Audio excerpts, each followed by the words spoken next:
President Putin has amended Russia's nuclear doctrine today to imply that if American weapons are used against Russian territory, which they now have been, that means that he is potentially in a nuclear confrontation with the United States. So what does that all mean? Well, the Russians have got a lot of nuclear weapons, 5,500 nuclear warheads, and it's more than the Americans have got, but they've got several thousand as well.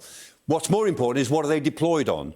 The Russians have got them deployed, about 1,700 of them, and again, that's only about 200 more than the United States. And they have them on a triad of land-based ICBMs, intercontinental ballistic missile-firing submarines, and aircraft that can launch cruise missiles or whatever with nuclear warheads. So they've got about 1,700 deployed, and again, the United States is only about 150 behind that. Both sides have so many nuclear weapons they could destroy each other several times over.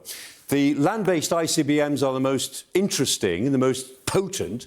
And if we look at where they are, and we're looking at Russia here, but remember, this is always a mirror image. The Americans have got everything more or less the same as Russia. Their ICBM bases are in Russia, and those ICBMs would fly, if necessary, to America. Now, they won't go over the United Kingdom, because if this was a globe, they would go over the North Pole.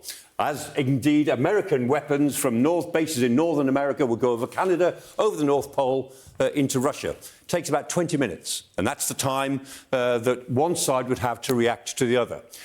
And if we think about the ranges of these things, if we assume Moscow as a starting point, which it isn't because these bases are elsewhere, but if you just think of it, the range is about 6,000 miles. It can reach, the big long-range weapons can reach everywhere.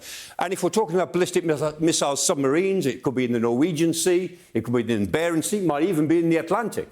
So potentially, Russia and America can reach each other, the whole continent, anywhere, at any time, more or less, in the world. That's what they've got. Now, the point about all of this is that this is the way it was in the mid-1970s, and it hasn't changed. Technically, it hasn't changed for 50 years.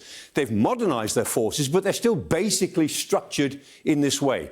What has changed is that the arms control regime that built up in the 1960s was quite powerful. That regime has been whittled away and is almost now non-existent. And so the arms control agreements that used to build predictability into all of this have now more or less disappeared. And that's what makes President Putin's statements more reckless these days than they were, say, a year ago.